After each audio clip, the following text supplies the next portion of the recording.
Welcome to the Evangelism podcast. I'm Daniel King. I'm excited about telling people about Jesus. Today, we have a very special guest with us. Dr. Andy Cook is the executive director at the Billy Graham Center at Wheaton College, and he is also the co-chair for Luzon, North America. And so, Dr. Cook, thank you so much for being on the Evangelism podcast. Thank you very much. Call me Andy. I don't have a doctorate, just to be clear. I want to start off with letting you know that, but still very much passionate about what we're doing here at the Wheaton College Billy Graham Center, and we have a ton of researchers who have doctorates around here. All right, so let's talk about what you do at the Billy Graham Center.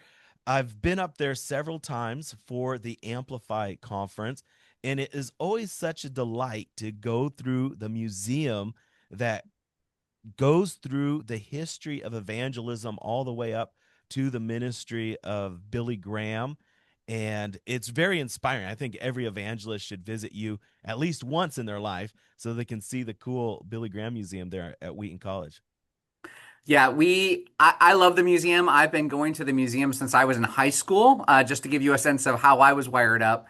But really, the museum tells the story of evangelism here in North America. It's a history of evangelism. And so it starts from the first time that people were engaging with native peoples, and actually the translation of the Algonquin Bible by some great translators and people who devoted their lives to sharing the gospel. And then it goes through and it tells really, it's our story of what God has been doing here in North America through evangelism. So the whole first part of it is like a run through a couple hundred years of church history here in North America. And then we tell the story of what God did through Billy Graham. And his ministry and his connections to the different places. And, you know, it's interesting to walk with people through the museum at different points, and they'll point to the picture and say, I was at that crusade or I was at that moment. And it tells all these amazing parts of Billy Graham's ministry, how God worked in his life. And then you see video after video and picture after picture of people who, when the simple message of the gospel of Jesus Christ was proclaimed, they made a decision right there and they walked down an aisle. And I still can have people walk through and say that, you know, my dad walked down the aisle in this video, or my aunt or uncle was at this crusade. And so and then it presents the gospel. Billy Graham did not want a building or a museum in his honor. He wanted a museum that was telling the story of the gospel of Jesus Christ, so that Jesus would be the one that is really worshiped throughout the museum. So you'll see a walk through the gospel presentation that every evangelist will love, because they get to actually walk from one part of the gospel to another to another. And we have people who come to Christ even this month as they go through the Billy Graham Museum here at Wheaton College. So if any of your listeners are looking to have just an incredible, inspiring time, a great afternoon, I invite them to join. I will say, I've spent several hours starting in high school, and then as I've served in different ministry assignments over the years, it's a great way to like go and expand your vision and to pray the deep prayer again. God, would you do it again? We know what you've done in previous generations. Would you do a similar thing in this generation? Another cool thing you have there at Wheaton College is the Evangelism and Missions Archives. And so I'm kind of a amateur historian. And last time I went up there, I looked at some of the boxes from Billy Sunday, Catherine Kuhlman. You've got Corey Ten Boom. You've got Luis Palau. And it's really neat to go through some of evangelism history and be inspired by what God has done in the past. Yeah, it's really an incredible set. We have the archives of the National Association of Evangelicals, Christianity Today, and then we just opened up the archives of Leighton Ford. And so some of our archives we actually open up at different times based on what the families or the different people wanted. And so those are now available for scholars to come look at. Part of what I love about having all those different things is, again, as evangelists, we understand that we are part of a broader group of people that are in communication with each other. One method, Billy Sunday's preaching style, comes out in the Billy Graham style. You know, they are all building on one another, and there's so much rich content in our archives here in the Evangelism and Mission Archive. So excited to welcome any scholars. I'd even say even some evangelists who just want to be able to read some of those original documents and see what God did. Yeah, it's great fun getting into the archives, and I love seeing the history. But let's go to today. You Yep. you are helping to lead Luzon North America, and so I attended the Luzon conference last year over in South Korea, or a couple years ago now, and it was really beautiful to see God bring together people who have a heart and passion for evangelism and missions in the world from all over the world. And so, talk to us a little bit about some of the trends that we're seeing here in North America and what we need to do to reach people for Jesus right here at home. Yeah. So I was at that Congress, and it was a really a global gathering. And what was nice is we got to sit with our sisters and brothers from all over the world, and even at our table, and to hear some of them talk about what the context is that they're in. I remember sitting with a dear brother who it was in a context where he was unable to share his faith in certain contexts for threat of his family being hurt. They were under persecution there. And so their struggles, and they're saying, well, certainly in North America, you're sharing the gospel all the time because you have this ability to share the gospel.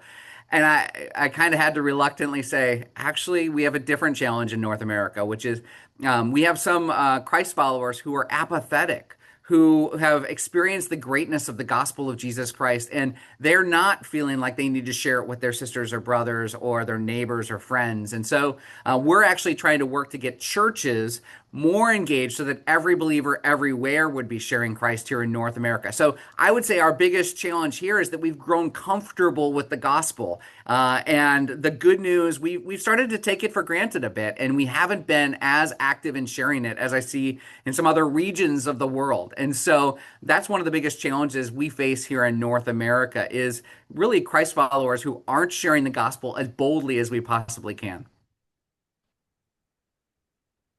Another thing that you have is different initiatives at the Billy Graham Center where you are helping different groups to be better at evangelism. And so you have one group for African American pastors, then another group for rural pastors who are really serving God out in rural parts of America. And you also have a preaching cohort. And so talk to us some about how you help people be better at sharing their faith. Yeah, that's great. So we've noticed, and some of the evangelists who are our listeners right now will know that sometimes there's a gap between evangelists and the local church. And some of this is a natural thing. We have people who, over the years, I've even had people have been like, oh, well, Billy Graham did evangelism, and then we're going to do spiritual formation or discipleship within the local church context. And so we've kind of created this dual thing where churches are doing discipleship and evangelists are out there doing things, and there's not as much connection sometimes to the local church. We don't think that's how it's meant to be. And so we have a number of different programs that are designed to help pastors do evangelism better within local church context. And so it's really been a movement of God in the last number of years around the Wheaton College Billy Graham Center, because our vision is every believer everywhere sharing Christ until he returns. And so part of that means every church is sharing Christ. And so we've created these cohort programs where pastors get together in a group of about 8 to 10 pastors with a trusted coach who's walking them through the research that we've done around what it means to build an evangelistically thriving church. In North America, part of our challenge is 60% of churches are in decline right now. Another 30% of churches, if they're growing primarily through transfer growth. Believers moving from one church to another. At the end of the day, as evangelists, we know that's not going to help more people come to Christ. And so we looked at the 10% of churches in America, and we wish that was 15%. That's our dream. But we looked at those 10% of churches that are growing by actually reaching new people with the gospel. And we said, what do they do different? And we studied, okay, these are pastors who are engaged in personal witness in a way that their congregation can imitate them. They're naturally saying, hey, I was, talking to a friend friend the other day who doesn't go to our church, and they were asking me these questions. And then we also know that they are regularly investing their church's resources and building teams around evangelism. And so we've studied all these different practices of what the 10% of churches that are growing by reaching new people with the gospel, what they're doing. And we've built out basically a 2-year process so that every pastor can roll up their sleeves and get involved in evangelism. What I often like to say is, the trouble with with evangelism and with just unchurched people is they're not knocking on the door of the church saying, "Come reach me." If you're a pastor, you've got a lot of things to do. You've got to care for people. You've got to do a budget. You've got to figure out building. Like, there's so many things on the list. Nobody's knocking on your door saying, "Come reach us." And so part of what we do here in the Graham Center is we're the ones who say, "Hey, we're going to knock on your door and we're going to say, how can we help partner with you to reach your community?" And so we do it in a lot of different segments. You mentioned several of them. I was just with a bunch of our rural pastors, and about half of churches in America are in a rural setting. And they do evangelism differently in rural America than we do here in suburbs or urban contexts. And it's just a joy to see the gospel is the same, and how it gets contextualized here in North America is really important. Every year you host the Amplify conference. Tell us a little bit about the Amplify conference. Who is it for? Who should attend? And what can people get out of it if they come?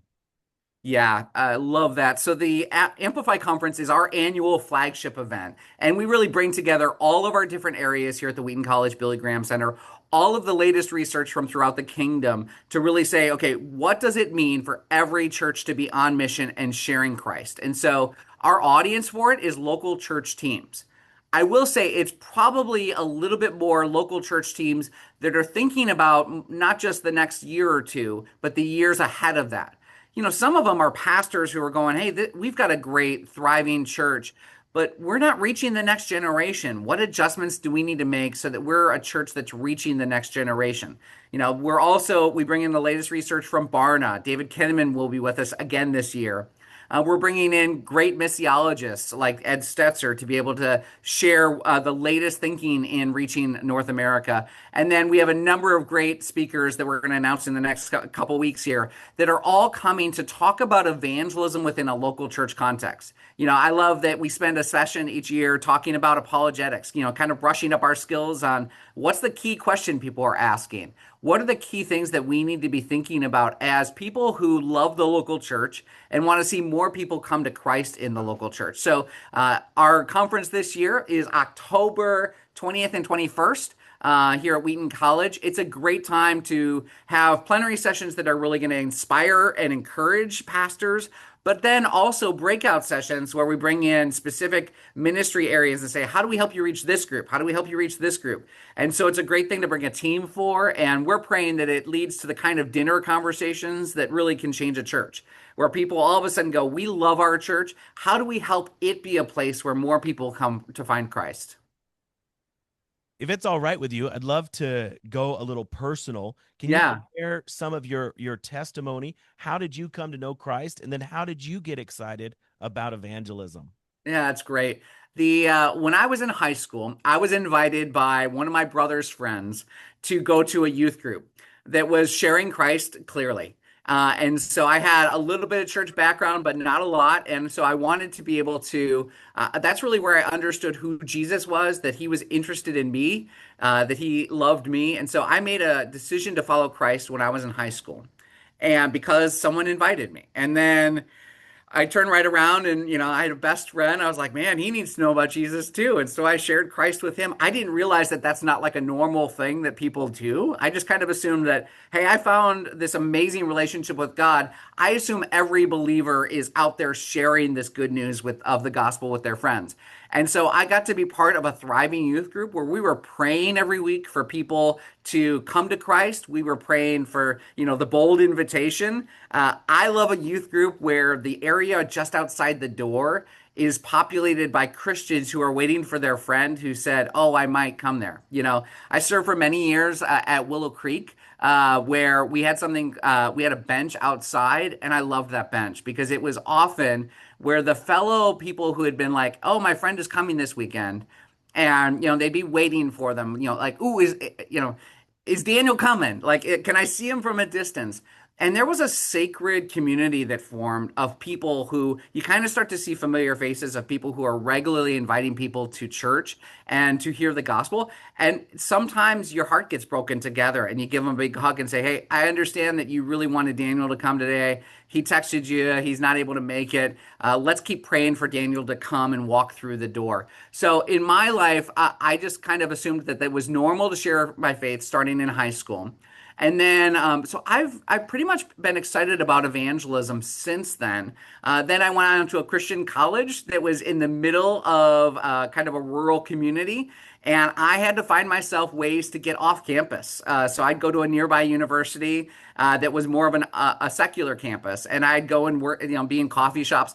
I just find it regularly important to be around unchurched people. I want to engage in conversations thoughtfully about where they're at in their faith journey. That's a revitalizing thing for my own soul. I love when an unchurched person asks a great question that I don't know the answer to, and I can say, "Hey, Daniel, that's a great question.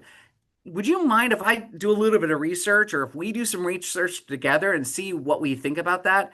And so it's kind of been a normal part of my life. And then I've been in a lot of different settings. And I spent a while at Willow Creek, and I will say it's part of the water at Willow Creek, and it certainly was over the 18 years that I was there, that we just are part of a whole community of people that are trying to reach people with the gospel of Christ. And so, we'd baptize about 1,000 people a year, I remember, and it just like I was one of those guys. I'd cry at every baptism day, and then when I was part of planting a church, I remember the first time we had people come in, and I'm bawling in the back of the room, like so. Yeah. Your voice is cracked a little bit even now. Yeah. It's Yeah. just beautiful is when people's lives are transformed by the gospel. So Yeah. what would you say to encourage those who have a heart for evangelism? Maybe a local church pastor or someone, a young person who is excited about sharing their faith. What would you say to encourage them? Yeah. So first off, I would say for the evangelists who are regular listeners, I just want to say God has given us the gift of evangelism. And so, like, for some of you have a clear spiritual calling towards evangelism, and I just want to encourage you, like the Apostle Paul did, proclaim boldly, do it in every setting you possibly can, and know that the church needs you, that you have a really important gift that matters just as much as leadership or other gifts out there. We want you to know that the good news of Jesus Christ is worth proclaiming. So if you're an evangelist and you have that calling, stay on track, and do it with integrity and do it everywhere you can. For your local church pastors, and I want you to know, I love the local church, and I want you to know you have a very noble calling. I would encourage you, make sure that your church is staying on mission, that your church is regularly hearing stories of your personal witness, of times where you've taken a risk, sometimes even when you failed, like you had an awkward conversation with someone and it didn't go the way you thought. But I encourage you to engage in lives of unchurched people, make them a regular part of your schedule. And for every believer, I encourage you to really pray a dangerous prayer. And it's a prayer that God has answered over and over again in my life. Even times when I'm like, I look around and I go, I don't have a lot of unchurched people in my life. And that happens sometimes. I work at a great Christian university, I go to a great church, and I also want to make sure that I have unchurched people. So I would just encourage you to pray the prayer, God, would you bring unchurched people across my path today that I can share the gospel of Jesus Christ with? Would you make my heart so burdened for those people in our world that come across my everyday path? Would you bring someone in? And I'll tell you, the Holy Spirit loves to answer that prayer. And I can tell you conversation after conversation that's happened, not by coincidence, but because our God loves a person who's willing to say, God, would you just open my eyes to what the harvest is in front of us? That's so awesome. Well, Brother Andy, if someone wants more information about coming to visit the museum that you have there at the Billy Graham Center, or they want to attend the Amplify conference, where can they find more information about you guys? Yeah, thanks for that. So, Daniel, the website is wheatonbillygraham.com. And so, or you can Google Wheaton College Billy Graham Center and come join us. The museum is open to the public except for on Mondays. And so, if you have family in town or if you're going to come through, we'd love to see you here at Wheaton College. It's a great day to be together. Amplify Conference is amplifyconference.org. And so we host that in partnership with Outreach Magazine, Lausanne, North America. It's, of course, our major gathering for that. And, of course, we're excited to partner with organizations like Barna and everything to bring the best research we can. So we're going to be announcing our speakers soon. It's going to be an incredible year for the Amplify Conference, and I look forward to seeing you this October. Awesome. Well, thank you so much for being on the Evangelism podcast. I appreciate it. Thanks for having me, Daniel. Daniel King is on a mission to save 1 million souls a year, but he can't do it alone. Would you consider sowing a financial seed today? To give, please visit www.kingministries.com.